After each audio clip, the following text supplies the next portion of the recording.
अद्भुत व्यक्तित्व के धनी जय शिवाचार्य महान हैं। अद्भुत साधना ध्यान करते आत्मोत्थान है। भले आपकी साधना गाता प्रकाश यशगान है। आत्मज्ञानी सदगुरुदेव आचार्य सम्राट पूज्य श्री शिव मुनि जी महाराज साहब के लोक कल्याण की मंगल भावनाओं के साथ सतशः नमन। सबकी उलझन सुलझाने, अंधियारों को मिटाने, ये ज्ञान की जोत जलाने आया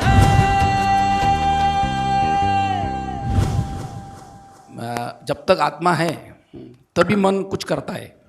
अगर शरीर में आत्मा ही नहीं रहेगी तो मन क्या करेगा? मन है नहीं, मन मर गया। तो आत्मा की साक्षी में सब कुछ हो रहा है। आत्मा निकल गई तो मन भी समाप्त, बुद्धि भी समाप्त, इंद्रियां भी समाप्त, देह भी समाप्त, संबंध भी समाप्त, सब समाप्त। तो आत्मा की उपस्थिति में चाहे तो तुम नीचे गिर जाओ, चाहे ऊपर चले जाओ। महावीर के पास भी यही शरीर था, यही मन था, पर महावीर ने शरीर और मन को और बुद्धि को महत्व नहीं दिया। महावीर अपने मालिक बने। तुम अपने मालिक बनो, मन तुम्हारे पीछे लगेगा। जी जी। अभी यह साधना हम क्या कर रहे हैं? जीते जी शरीर और मन दोनों हमारे साथ है, फिर भी हम मन को गौण कर रहे हैं, मन को महत्व नहीं दे रहे हैं। और आत्मा का ध्यान करने से आत्मा बल बढ़ता जाएगा। फिर आत्मा जो चाहेगी, मन उसकी सेवा में, जब जरूरत पड़ेगी तो उसको यूज़ करेगा, नहीं तो उसको शांत, जैसे ध्यान के समय में आत्मा में मस्त है तो मन थोड़ी देर उछाल मारता है, फिर अपने आप शांत बैठ जाता है। तो हम यहाँ जीते जी मन वचन काया तीनों को अलग कर रहे हैं। मरने के बाद तो सबका अलग हो जाएगा, लेकिन हम जीते जी अलग रखते हुए अपने आत्मा में रहने का पुरुषार्थ कर रहे हैं। यही आत्म ध्यान का रहस्य है। ठीक है। क्या विभिन्न चक्रों पर, जैसे मूलाधार चक्र, नाभि चक्र वगैरह चक्रों पर ध्यान करना सम्यक की साधना है या मिथ्यात्व है? चक्र ध्यान द्वारा भी चेतना को जगाया जा सकता है क्या? भारत में अनेकों विधियां हैं। चक्रों के ऊपर भी ध्यान करने की विधियां हैं। ये सब मन को लगाने की विधियां हैं, पुद्गलों को जागृत करने की विधियां हैं। मूल रूप में तो सारा कुछ जगाने के बाद भी आपको जड़ और चेतन को भिन्न करके चेतन में स्थित होकर के इन चक्र में होने वाले परिवर्तन को भी अगर आप दृष्टा भाव से देखोगे तो वह सम्यक की साधना है। लेकिन चक्र के चमत्कारों में चले गए, उनको शक्तियाँ जागृत करने में लगे और शक्तियों का उपयोग में करने लगे तो आप मिथ्यात्व में चले जाओगे।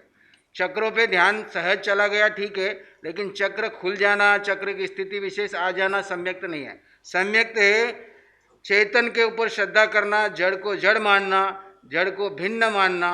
जो कोई अवस्था आ रही है, चाहे कैसी भी अवस्था आ गई, उसको आप अलग मान करके दृष्टा भाव में रहते हैं तो सम्यक की साधना करते हैं। विचारों में बहने से खुद को बचाए? आपको विधि आत्म ध्यान के द्वारा भगवान ने बताई कि जब भी विचार आए तो विचारों को देखो, सिर्फ बहना मत। बहने का मतलब है विचार बहुत अच्छे हैं, बहुत बढ़िया, विचार के साथ खेलने लगे। विचार बहुत बुरा है, विचार आना ही नहीं चाहिए, उससे लड़ने लगे। ये दोनों बहने में है।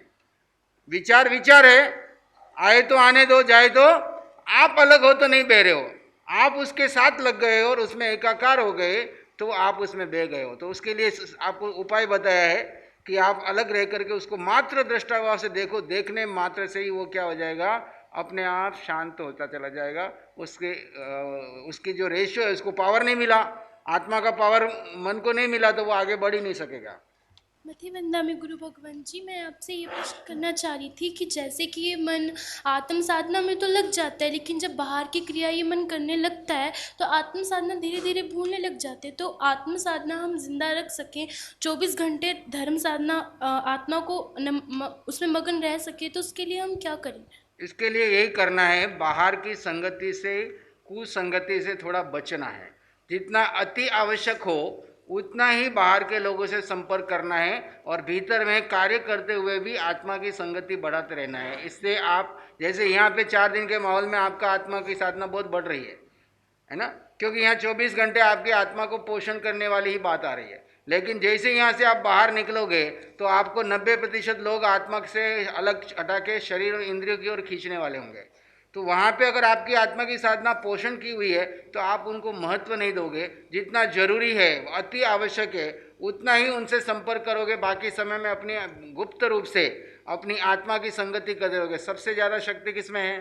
आत्मा में। और उनकी शक्ति कमज़ोर पड़ जाएगी। लेकिन आत्मा की तरफ हम ध्यान नहीं रखते हैं, सुबह शाम की साधना भी नहीं करते हैं और बेहोशी में चले जाते हैं, तो धीरे धीरे उन लोगों का प्रभाव हमारे पर बढ़ जाता है और थोड़े दिनों में हम और वो दोनों एक जैसे हो जाते हैं। इसलिए बार बार सत्संग में आना, नियमित साधना करना और कुसंगति मिथ्यात्वियों से बच के रहना। इसलिए बार बार कहते हैं मिथ्यात्वियों का संग न को, पर पाषंड प्रशंसा, पर पाषंड सस्तव क्या है कि शंका, कुकांक्षा, वितिकिच्छा, पर दूसरों जो पर में जीने वाले हैं।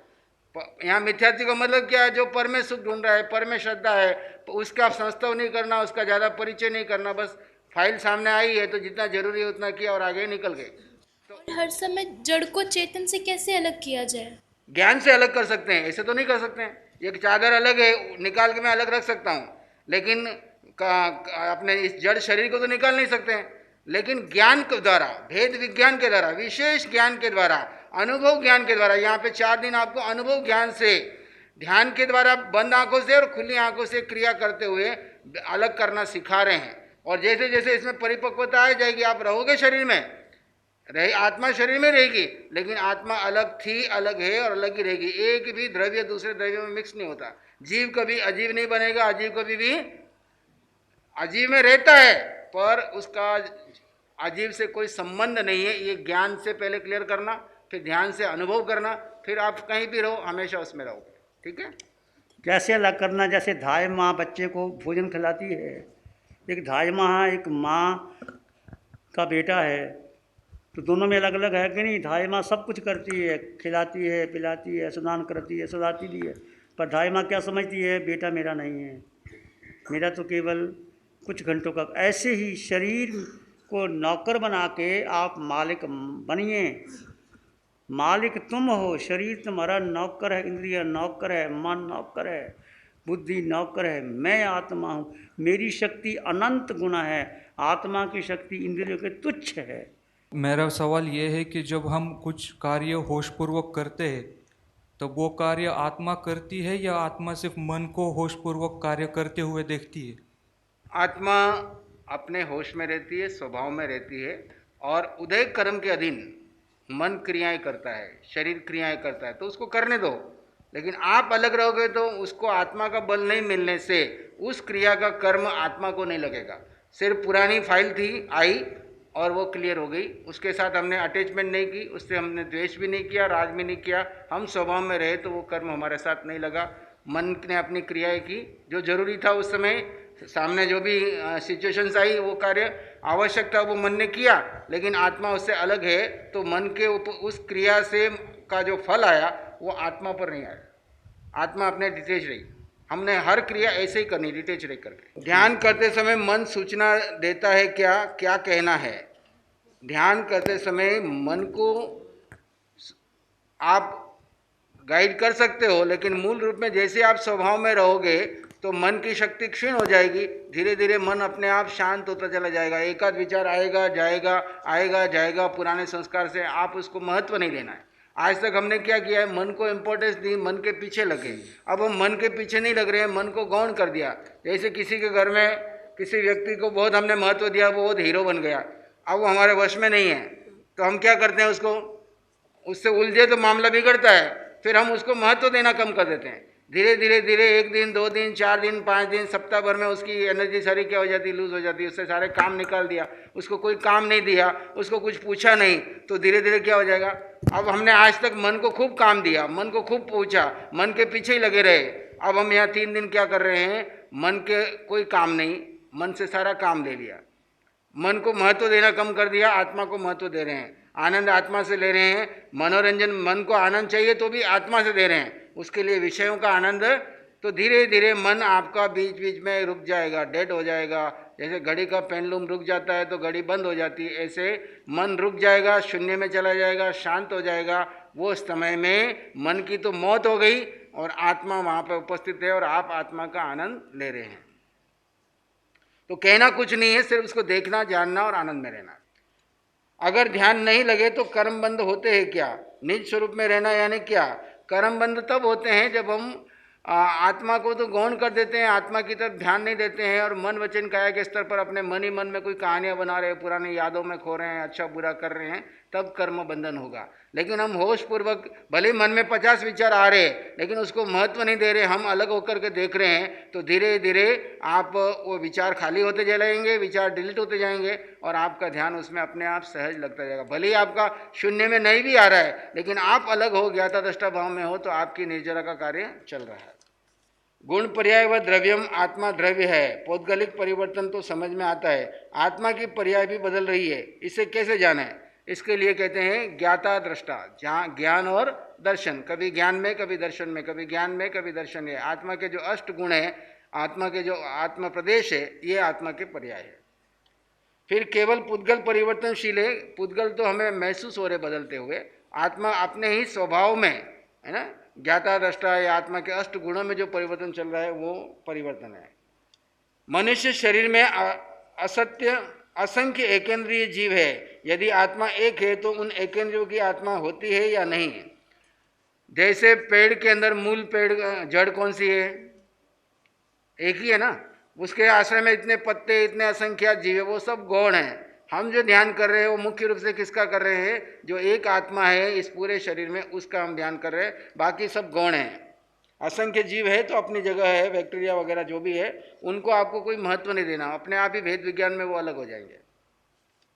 गुरु धारणा करना गलत है क्या?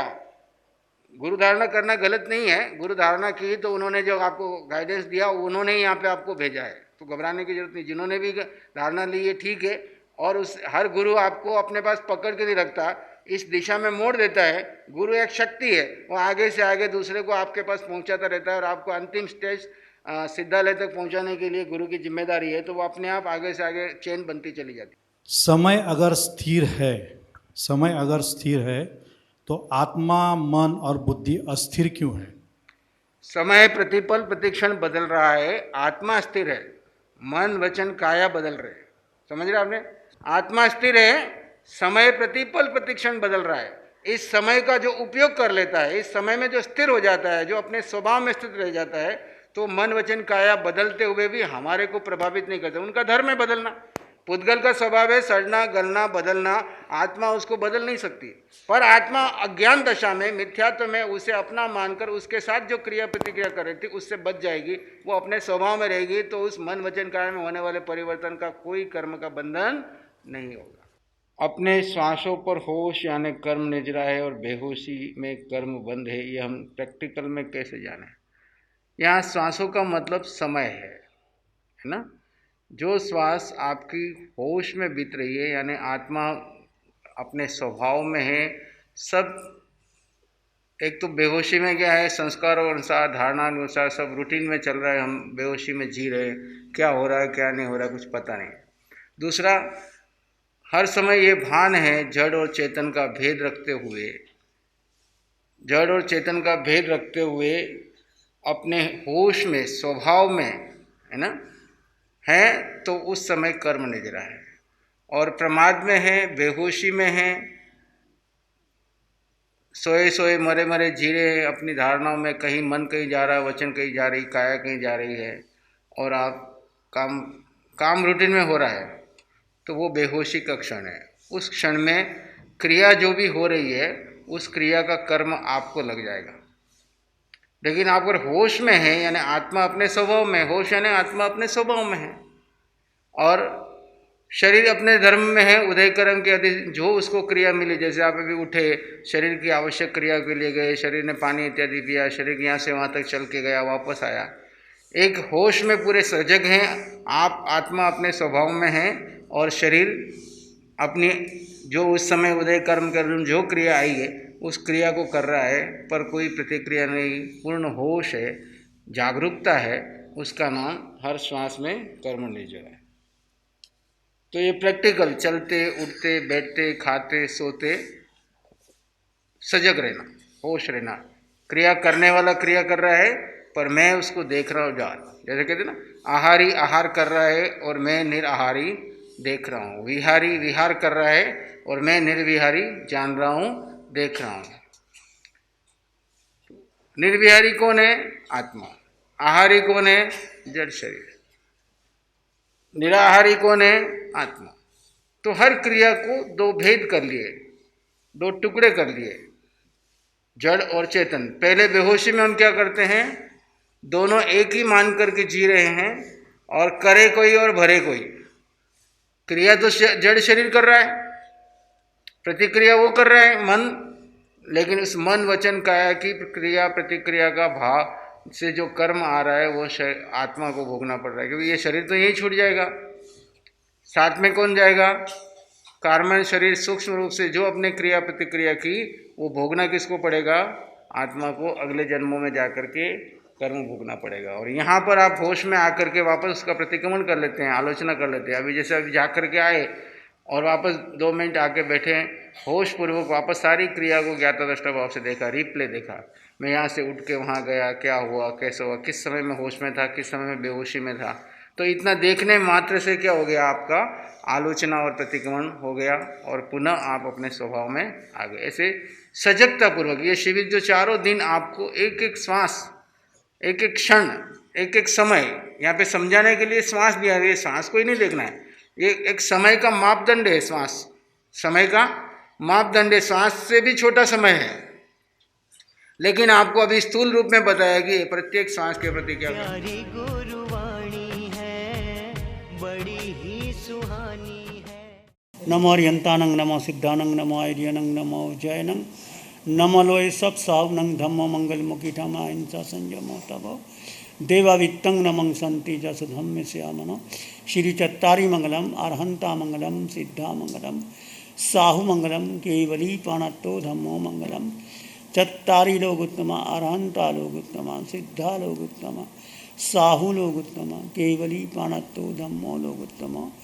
चत्तारी शरणं पवज्जामि, अरहंते शरणं पवज्जामि, सिद्धे शरणं पवज्जामि, साहु शरणं पवज्जामि, केवली पणत्तं धम्मं शरणं पवज्जामि। चारे शरण दुःखहरण जगत में, और न शरणा कोई होगा, जो भज प्राणी करे आराधन, उससे काज अमर फल होगा, उससे